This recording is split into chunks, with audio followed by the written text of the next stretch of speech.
يفقهوا قولي. Assalamu alaikum wa rahmatullahi wa barakatuh. So, my name is Mir Ahmed. As you're seeing, the short profile of mine in 2 lines on the first slide. I'm a ex-IBMer, HBI, done my JNTU, BTech in JNTU, Hyderabad, did my MS in SUNY Buffalo, New York. I'm here today to give you a scenario or a synopsis of what this sustenance energy is. And then we will, the objective of this whole session would be little, little difficult in understanding probably, but you can stop me and ask me where I can stop and, dig deeper to make you understand. But the objective of this meeting would be to leave a question in your brains at the end of the session and a matter of curiosity in your mind so that you start thinking about environment, inshallah, from today. Environment is a nemat given to us by Allah subhanahu wa ta'ala. Air, water, food, grains, everything is, a huge nemat given to us. And it looks like, we are ourselves destroying it knowingly, unknowingly. And this is the story which I am going to narrate it in front of you. I just wanted to make this as a very simple flow, not to be very, very, very difficult in understanding. But as I mentioned, the idea of this session to make you understand what Suzaris is doing, and I know it's a huge task. We are looking at the global level of representation. Suzaris was just born recently in this year, and we have a big mission to accomplish certain, not the whole lot, but at least a drop in the sea. Probably that would be the start, and we are planning to make our headway towards, making this earth more livable. Okay, so I will start. Sorry, somebody wants to speak? Function which is set count, and its value should be on every click. It should be count +1, which is previous value +1. Now, when do we want this to be called? It needs to. Okay. That was a crosstalk happening. Sorry about that. Okay, so I wanted to start with a notion where I want to make you aware, not to make you, a scary picture here, but environmental ghost is in the making, right? What does it mean? That we unknowingly, we human beings, unknowingly, knowingly, we are making our own surroundings, environment, our globe, a place, which will hurt us back. So this is about that story, and we have to go with as a takeaway that whatever we do, we have to think twice whether this is good for. You might be doing something which you are not aware, but it might impact, which might be adding up to the dust and allergy of this globe, right? So unknowingly also. So going forward after this session, our idea, Suzaris' idea, is to make sure that we think about the environment as and when you think that you are doing something which may hurt this environment. Okay, so let me start with one image which will give you a little idea about what we are going through in this environmental space. If you see this is a picture taken in September 22, not very far off, very recently, and this is taken from a Japanese built satellite camera, which was called Shizuku, and it has captured the Arctic summer sea ice, and over the years, it looks like it is being dried up. The summer sea is drying, and you see this 1.55 million square kilometers has been drying since 10 years, as compared to when we were about 6.22 million square kilometer. Now we are left with only 4.67 million square kilometers, which is a drastic. If you just see in 10 years, we can eat up 1.55 million square kilometers of ice. We are doing something really bad, right? Because every one of us should be responsible or might be a contributor to this impact. So why we are thinking that melting of ice would be so bad for us? It is the sign that the globe is changing. The globe is being exhausted with its natural resources. So who is doing it? That is another question in your mind. It should be, and you know the answer, right? And in our subsequent slides, you will see more of these stories. So let me go to the next slide. Now this one, if you see, it is from Pakistan. And the impact of the tornado that had happened recently, September, around 33 million people, including approximately 16 million children, were dislocated. And 10 lakh houses were destroyed, just like that.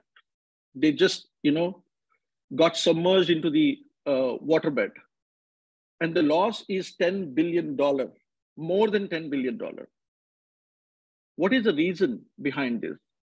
After a careful research with the scientists and environmentalists, they came to know that, corruption and climate, 2 C's we call, corruption and climate. Corruption is something that we cannot stop, right? We have created our own issue there, but that's not the objective of this session. We are talking about the climate change. So climate change has done this chaos in Pakistan. And this is also because of glacial melts due to the scorching heat of wave during the summer. So when summer are harsh, it is meant to make that glacial melts. And when glacial melts, what happens? It turns into water and try to float down with the speed to the lower land. And that's what happened in Pakistan. This is one story, right? Second story. And you know this, many of us are in Bangalore, and this picture was very viral. And the hut-like shape, this entrance was called Rainbow Drive in Bangalore, Sarjapur Road. What had happened? People have no place to step out. If they have to step out, they have to come to the neck deep and walk. So this is something really, really, this never happened. But what had happened was, because there was an imbalance in the environment, and it had happened that you face this problem. And what had happened? This is IT core company's place where loss of 225 crores had happened. 7,700 homes flooded. And overall loss was 340 crores in terms of materialistic losses. Why this is happening? Somebody encroached the lakes, tanks, and there's so many. Again, corruption was one of the thing, but again, that is not our agenda here. It was the climate that made this chaos happen. Another story from outside India. This is again Florida, US, right? And same thing happened there. So environment, it is an accumulation. It is a cumulative effect over the years that what a human did to this environment, right? And again, knowingly, unknowingly, right? So we are here at this juncture where the impact for all this cumulative effect that had been done, because when it was starting or beginning to do this, it might not have shown these effects. But now, after so many years, 20, 25, 40 years, it is showing its effect. So the only common thing in all these stories is the month and year. And can you see, that is why I say, can you cite a coincidence? The coincidence is, it is a coincidence, or it might be a norm which may go on in coming months and years. We have no idea. Allahu Alam. So, but we have to learn a lesson that it has happened just in 1 month, 3 different places flooded with water. And that is where now we have to raise our eyebrows and say why this is happening. It can happen to Hyderabad. It can happen to Lucknow. It can happen to your own cities. We will not be able to tell, right?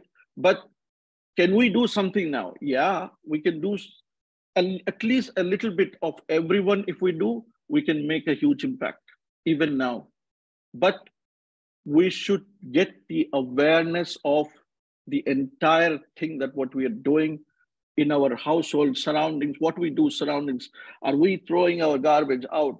Are we not segregating our garbage? So little things about this, if you take care, I think we are still contributing to helping the environment in coming days, inshallah. Okay, so now we'll come to Suzaris Pledge. What is Suzaris? Suzaris is a company formed recently in May 2022. We have a big vision, that this is a global problem. It is not a city or a village problem. It is a global problem. And we have pledged that, we might not be able to do the whole lot, but at least to a little thing, a drop in the sea, if we can at least try to make people aware. And also we do some execution in our products and tools and services to make a slightest change for the benefit of this world, for the benefit of the livings on this earth. I think that will be the day that we have done something for this problem. Now, a little bit of history of Suzaris, okay? Now, it all started 12 hours before.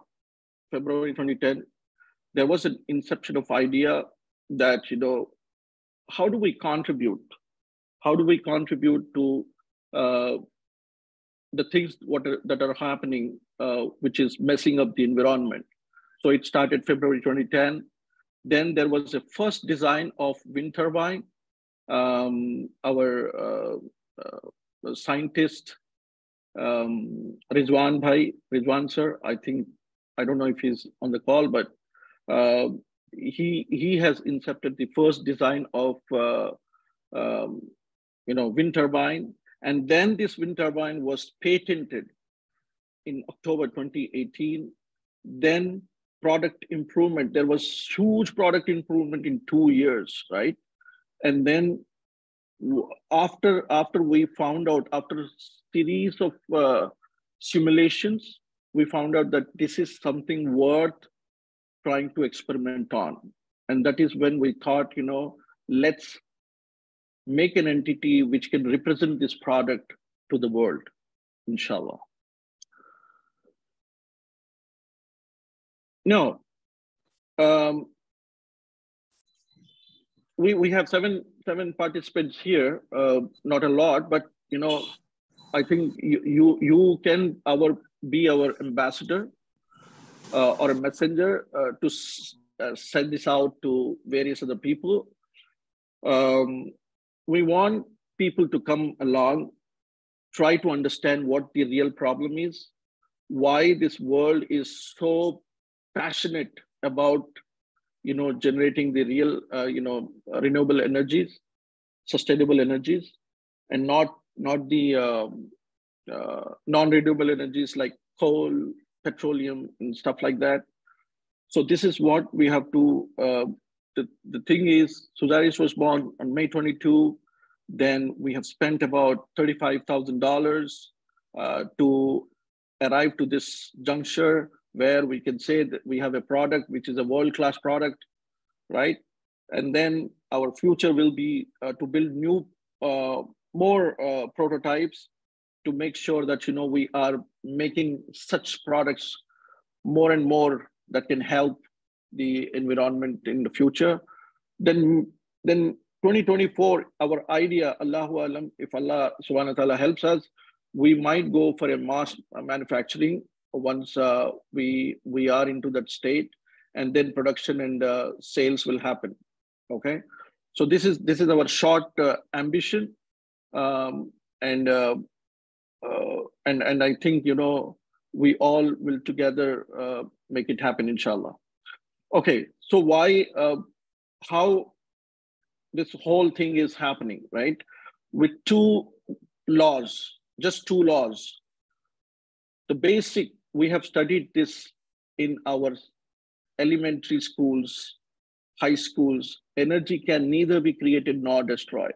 That means any ounce, any iota of energy which is created, it cannot be destroyed. It can transform into another type of energy, right?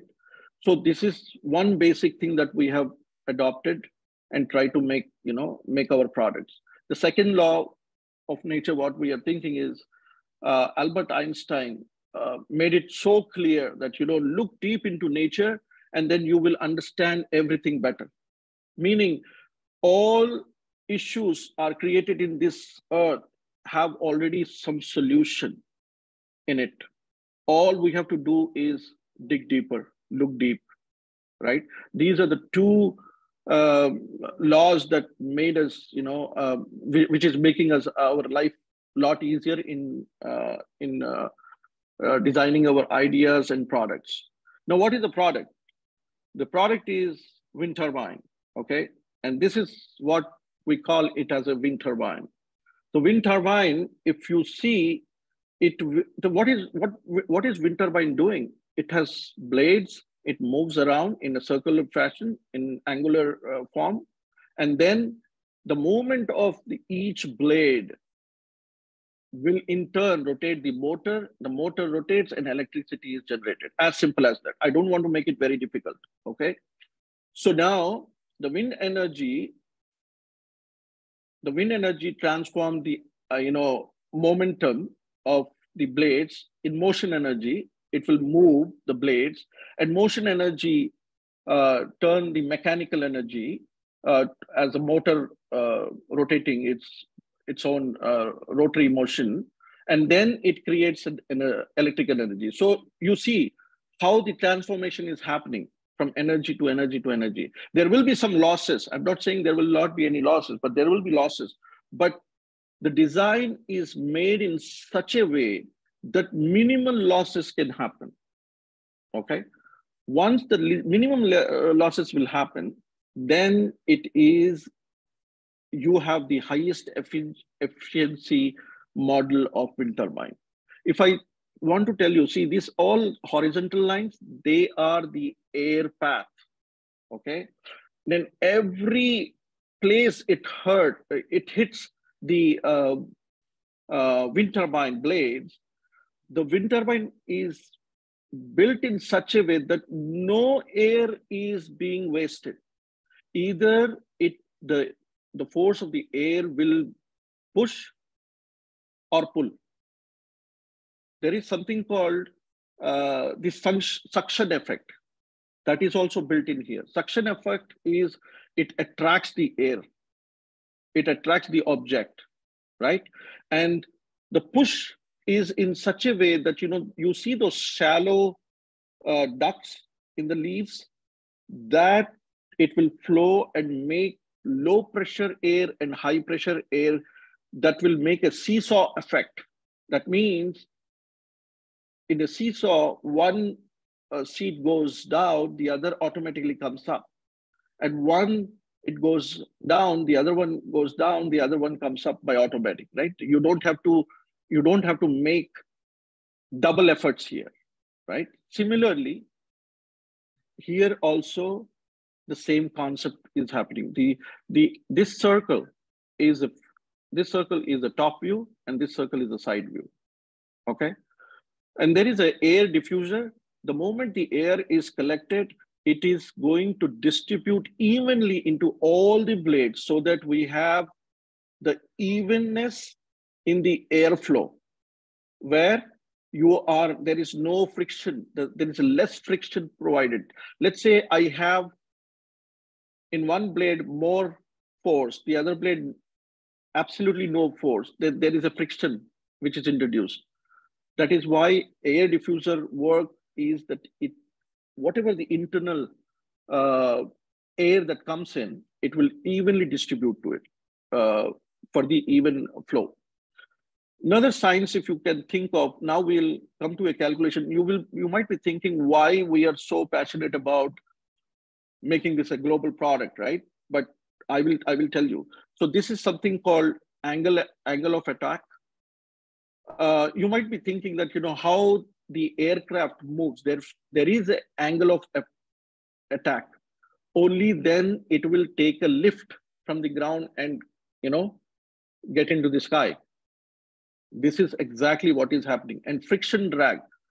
The friction drag, the moment the friction is introduced, it will drag it in such a way, the angular velocity, and then it makes a circular motion.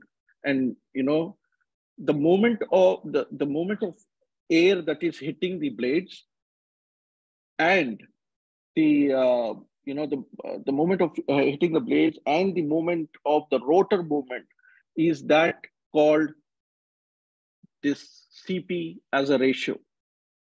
The ratio of the wind speed to the ratio of the motor speed is CP. This is called a constant. This is always a constant for certain speed.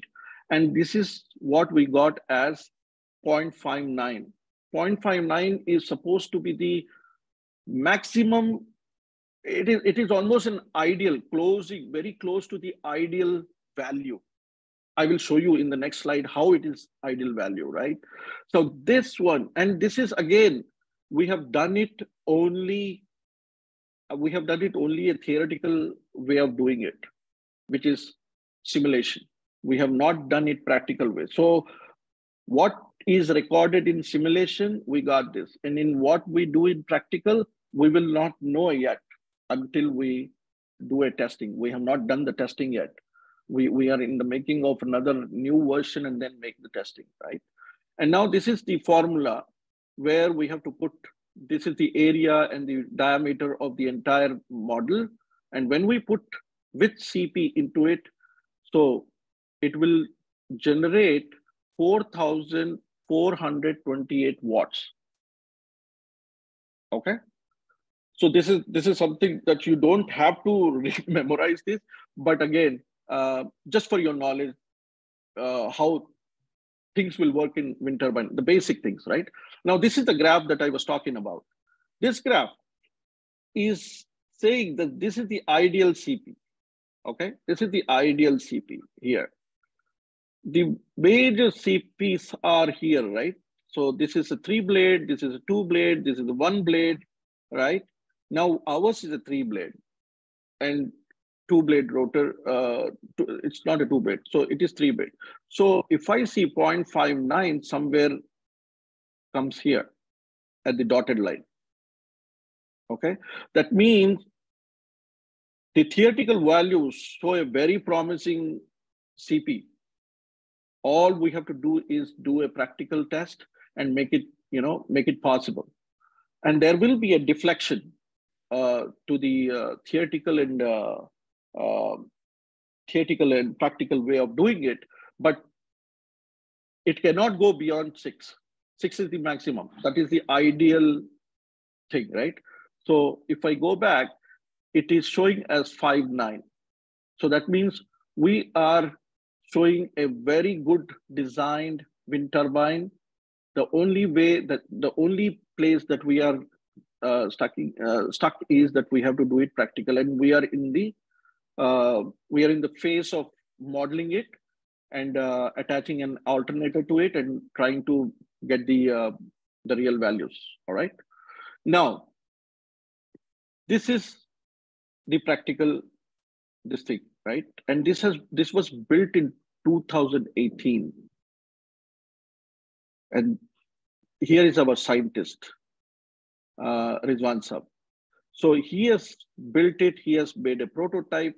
The only thing is we were not there with him then. We don't know. There was no practical test done. But what had happened from 2018 to 2022, we have improved a little bit, right? Now we will see a complete renovation of the entire design that will give, it will never go beyond CP, but at least it will give a consistent energy, inshallah. So that is what we have. And this is patented. This is the patent details, which was patent was filed in 2012, and it was granted 2019. So it took around 7 years to get the grant. So this is the hard work of Rizwan sir, and we have got already this, right? And what we are doing is, after we do the practical test with the new version, we might patent it again or update this patent again. Okay, once we get the patent and we see that there is nothing like it, then we will be glad that we will be confident to introduce this product to the globe, to the world. All right. So now the basic question: why is producing green energy is a game changer? I think I have already answered you, but to give you some stats, here it is: renewable energy distribution. So when you see this region-wise, right, and this color is wind, solar, hydro, bioenergy, and others. Okay, but if we focus only on India, there is hardly people have done to the wind energy, but mostly they were concentrating on hydro and solar. Okay, but in other regions, everybody has already caught up with wind. Wind is a bigger slot here. Do you see this? There's a bigger slot here, right? So that means wind is more abundantly used because it is more abundantly existing in the environment. And so far from the time that we got sense that wind can be used as an energy, we have used only 4% of the entire wind existing in the whole world. Okay, only 4%. That means huge capacity to cap and tap this energy and make that sustainable energy bring home. Okay, now here, if you see the same thing, right? So wind energy has caught up in a lot of regions, but growth is very low. The red balls are still inside the bar. That means the growth option, we are not seeing that tools, we are not seeing that the services or the passion to bring that whole and soul effort to bring to make this wind energy as a sustainable energy. Okay, so that is why we are, these little 2 balls are inside, remaining all balls are up because they are growing pretty fast. Solar is something that we know from our childhood that solar energy was on the rise, and now it has picked up. But If you see this little note here, let me read it for you. The wind is more efficient power source than solar. Wind turbine releases less carbon dioxide to the atmosphere. A wind turbine produces 4.64 grams of carbon dioxide per 1 kilowatt hour, while the solar panel produces 70 grams. You see the difference, 4.64 grams and 70 grams of carbon dioxide. Again, when we are transforming this energy, there is a little bit of carbon dioxide is produced in the atmosphere, which is bad. So we are, the idea is to use wind energy more because there is a minuscule of carbon dioxide produced per 1 kilowatt hour. Okay, so this stat says that. Let me go to the next stats. Now, carbon emission stats. Who is emitting more carbon in the atmosphere? China. China is the most, and if you see, China is also making this renewable energy distribution more. So they are doing well off, right? And third is India, 2,411, which is metric tons in producing carbon dioxide. Okay, but where are we here? We are very, very far off. Okay. Now, how does this carbon emission stats, how does it, how do you see this? You cannot see the carbon, right? But we know these environmentalists have done some stats and then said, who is making this more carbon in the atmosphere? The transportation, which is 27%, electrical power, that is 25%, industry, 24%, agriculture, 11%, commercial and residential, 13%, right? So where is that we are spending, the more carbon dioxide is like being exerted into the atmosphere? It is transportation. Okay, now a little example which will make you think in what kind of environment we are living.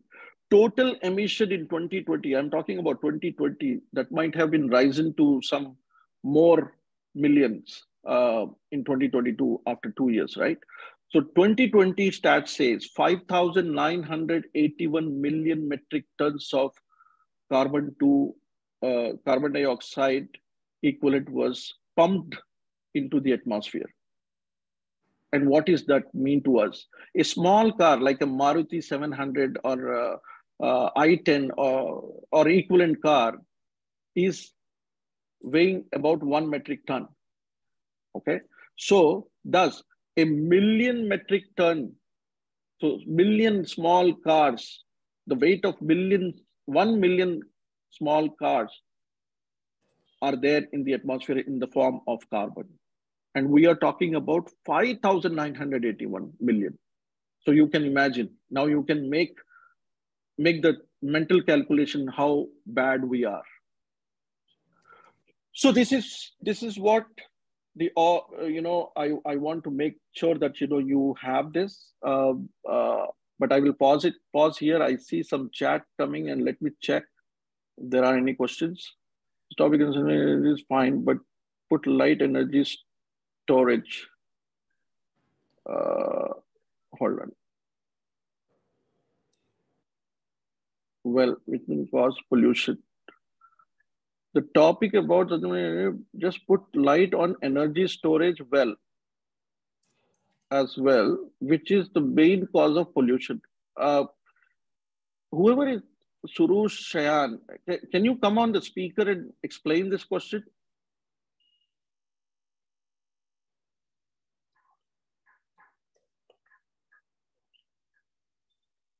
Yeah, Assalamu alaikum.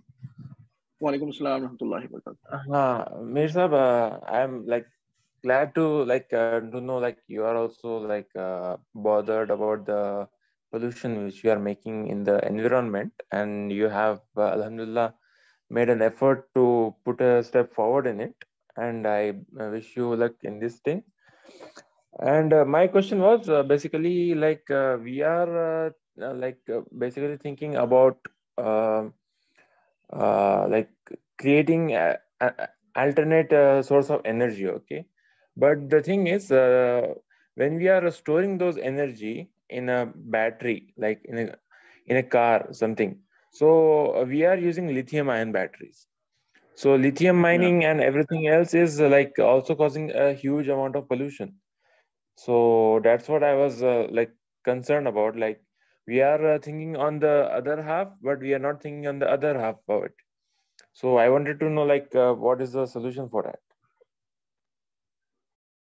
Yeah, I think that's the another prominent problem that we are facing, but that is not the subject that we are covering here. But that's a good question. If you can put uh, your phone number or email address, I can contact you with my Rizwan Saab, who is our scientist, who can explain you more better. Because I would not have I would have the little bit of surface information about this question, but not in depth. So I would rather not take that risk, and then have somebody who is expert who answer you. Any other question which is related to the subject?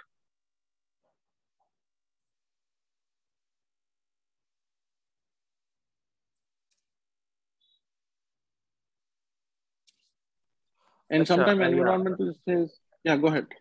Yeah, another question was regarding the CO2 emissions by wind turbine and solar panels. So exactly how they are causing any CO2 emission? Like, is it through the man force, like people working on it and maintaining it, or something else, or are they really like emitting CO2 or something? See, if you have two stones in your both hand, if you rub them hard, there is some sort of CO2 is emitted. Okay, so that means the hitting of anything, when blade hits the air or air hits the blade, there is um, certain amount of carbon dioxide is produced in the air. Okay, now the same thing when the sun rays hit the solar panel, there is certain amount of carbon dioxide is produced. Okay, there is no mechanical thing here, but what has happened is scientifically it is proven that when the see, energy is transformed, right? Energy can be transferred from one shape to another shape. So wind energy making the blades move, it will go into rotor energy, right? Similarly, light energy hits and it emits and makes some energy transformation within the plates of the solar, right?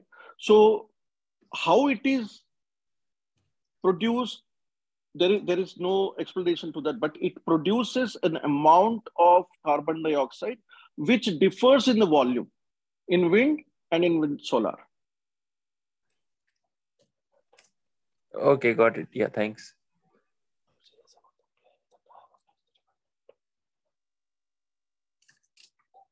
Okay, Sheikh Muhammad Abdullah.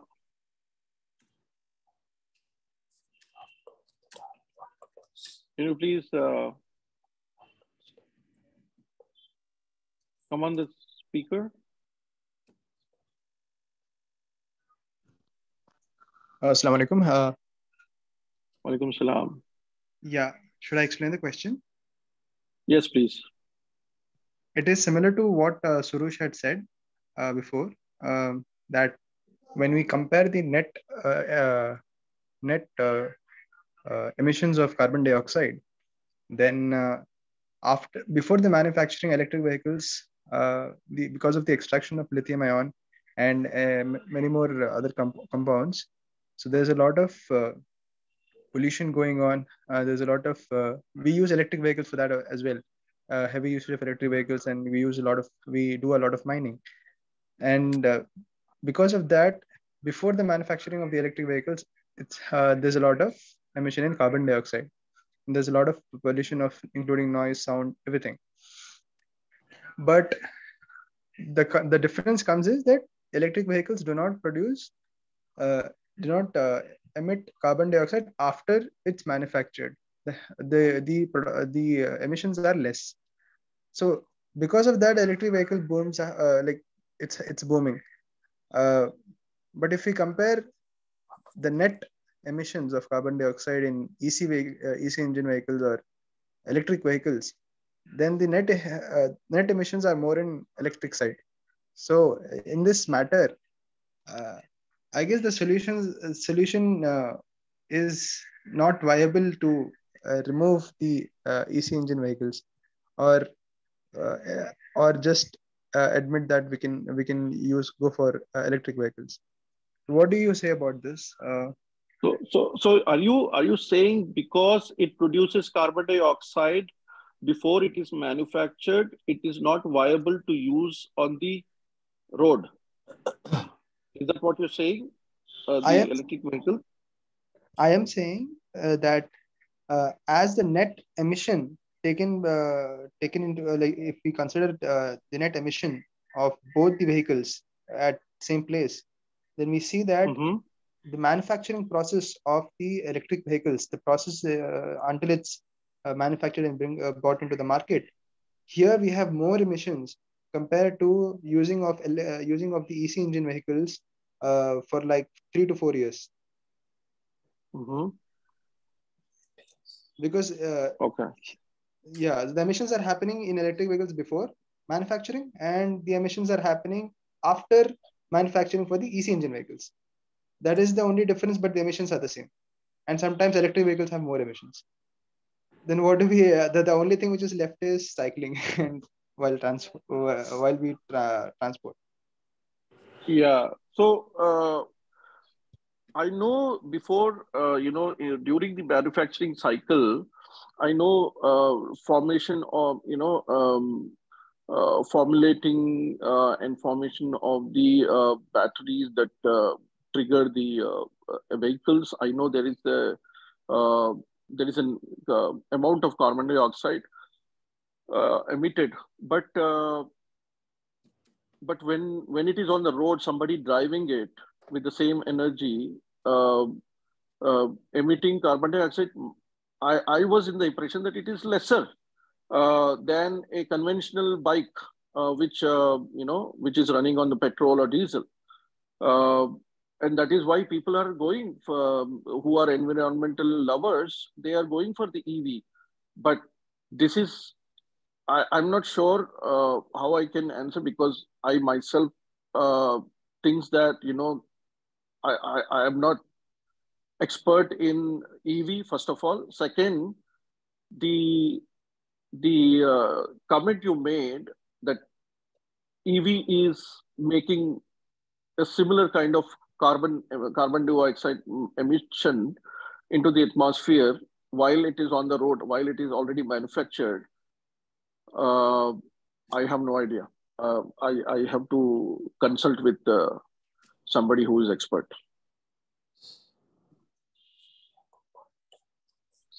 Okay, sir. But yeah, if you can put down your phone number, so I will try to get somebody who can explain you well.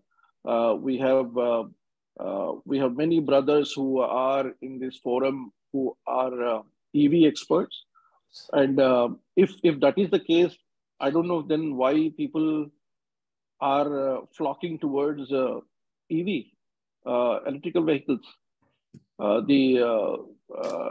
The sale also has been increased if you see the market. Yeah, that is what anyways with yeah. But this is, I told you, I do have to do a little research and talk to my EV friends, because there is a little contradiction in my thoughts and your question. So I will not be able to make any concrete statement here, but maybe I can get some answers. Whether the question is wrong or there is a right answer to this, I will find it out and let you know. Anybody else?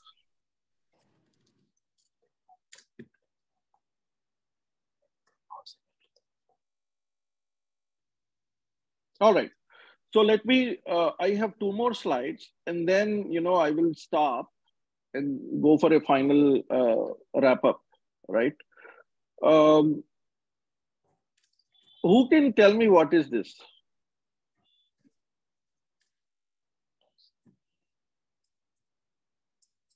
I don't have a polling or a thing, but, if somebody can at least guess.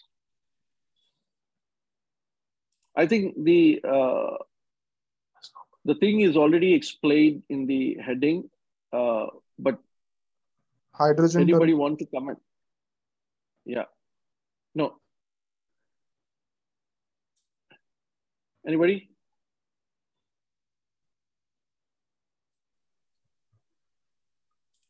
Okay. So this is a new design. It is just a design. Huh? There is absolutely no prototype made, nothing, because it's a huge project.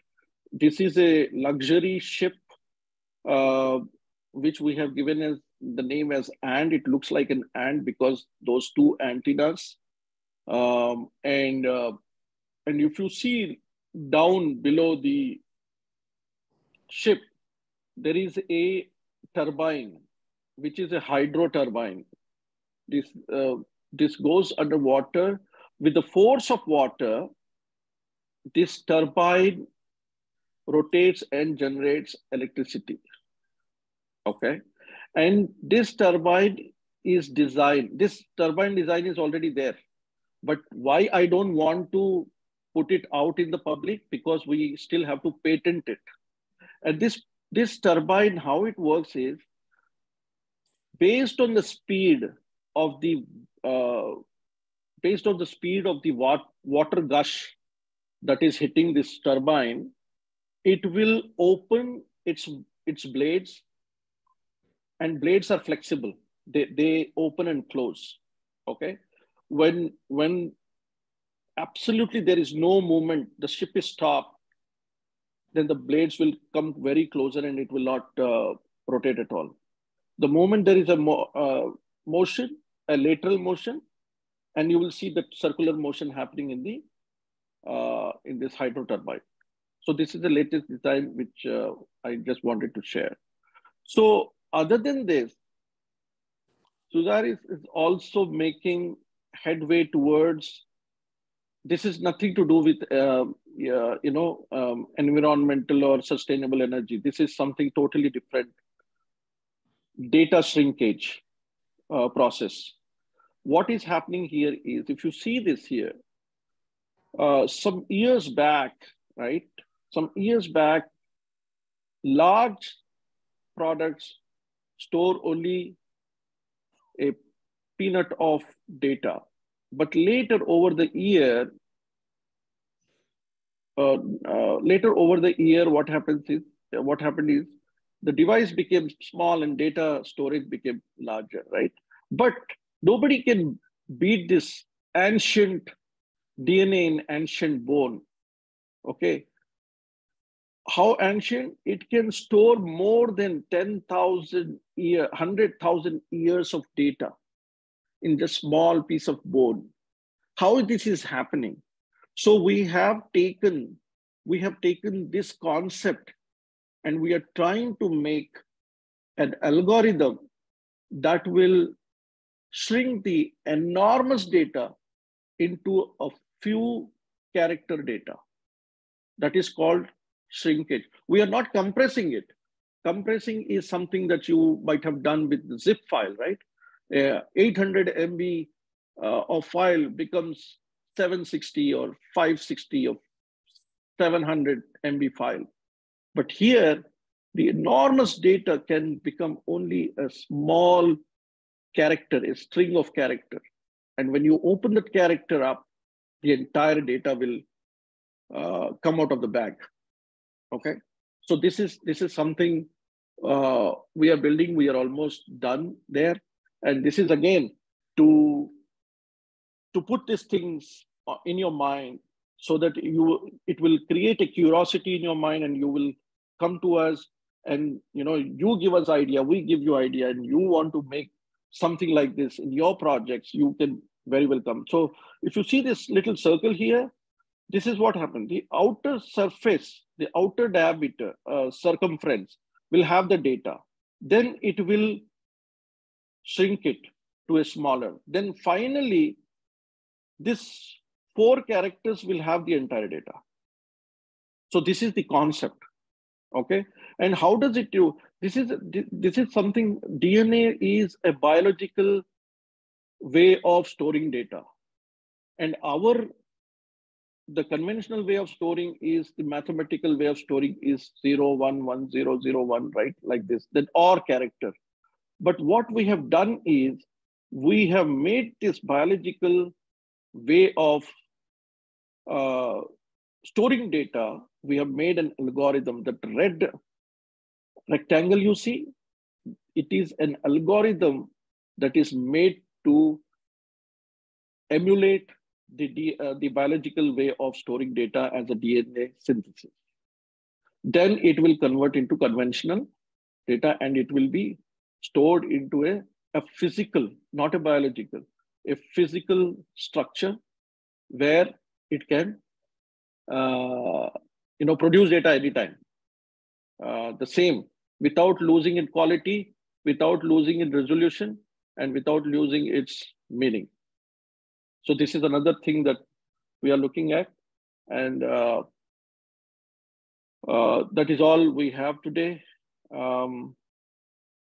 If you have still more questions, please let me know. I'll go, I'll wait for, now it is 3 p.m. I'll wait for another 1 minute, 3:02. If we don't have any questions, then we can wrap up.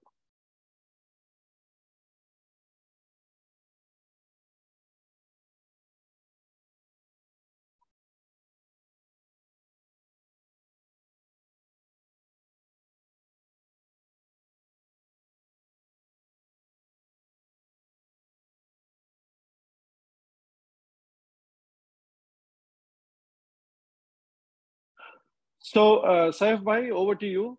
I'm done with my presentation. Thank you all for listening in. I have got 2 phone numbers who I have to revert back on their question. So thank you others who have not asked any question, but I know they will carry some curiosity and questions in their mind and can come to me later stage, inshallah. Jazakallah, Mir Sahab. It was really very knowledgeable for us to attend this.